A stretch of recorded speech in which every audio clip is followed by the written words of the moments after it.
Morning, Coach. Hey, Andrew, how are you? I'm good, thank you.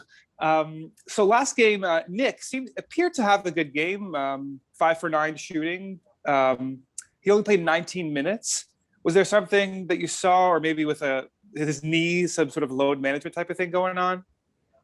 No, no load management at that point, Andrew. I felt like we needed a little bit more of defense defensively, and I felt like we had I had a better alternative at that position at the time. I really felt like we weren't contesting shots the way we were supposed to, and bringing the defensive intensity that we needed to. So that's a move I needed to make.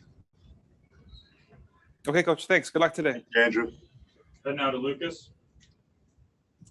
Hey, Coach. Thanks for doing this. Hi, Lucas.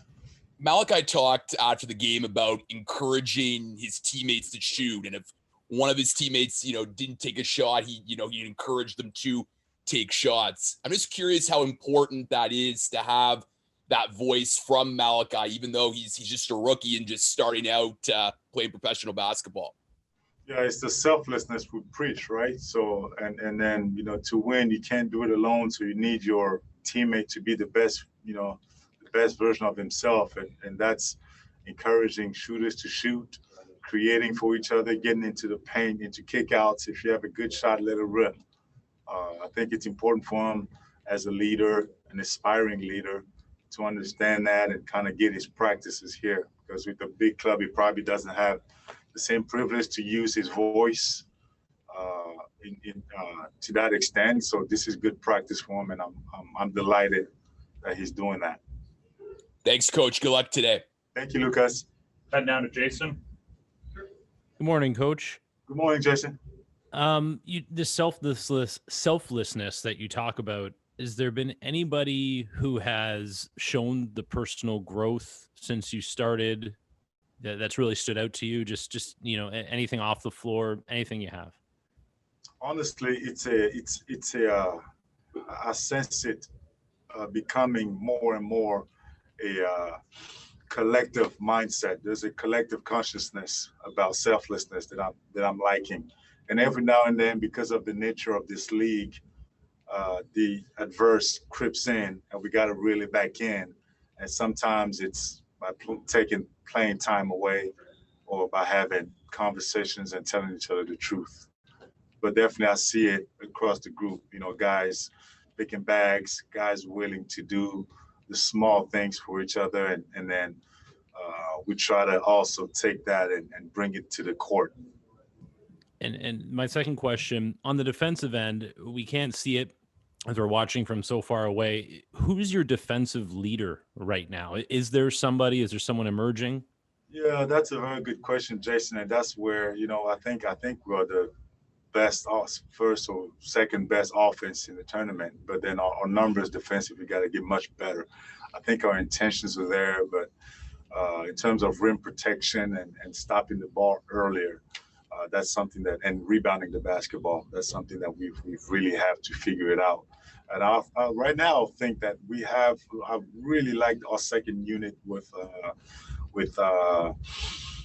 Bryn, Gary Payton, but also Matt Mooney. I feel like they bring a defensive focus and intensity. I think that trio there really, really changes the pace for us defensively. Thank you very much, Coach. Good luck today. Thank you, Jason. Amy. Go ahead, Amy. Thanks. Good morning, Coach.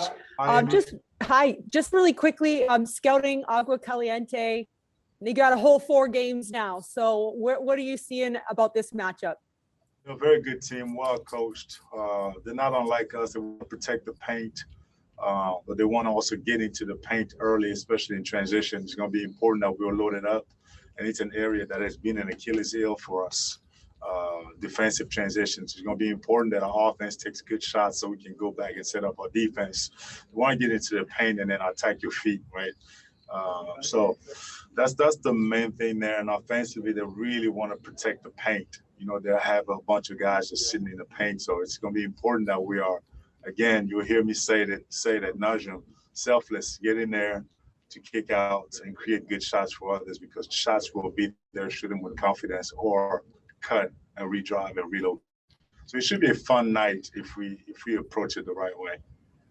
Morning, but it's all Good blends morning. together Yeah, right now. yeah, I yeah. know, I would it I too. know. Yeah, you're right. Just, and you know, on that note, they're coming on a back-to-back. So you just talked about that second unit coming in and really putting the foot down on the gas. Do you put a bit more onus on them, knowing that you can really get a team on that back-to-back? Yeah, and for me, Amy, I think we've talked about this. We've had a covenant from the start that effort is not going to be something that we coach, and effort is expected. Effort is a standard. Back to back, no back to back. You're expected to come there and play with effort in the game. Aggressiveness and disruption is what we hang our hat on, regardless of who we're playing, when we're playing, and that's just the nature that we want to adopt and to show. I'm gonna say night in and night out, but I guess I should say morning in and morning out. Yeah, it's okay. Thanks, Coach. Have a Thanks, great David. morning. Thank you. You too.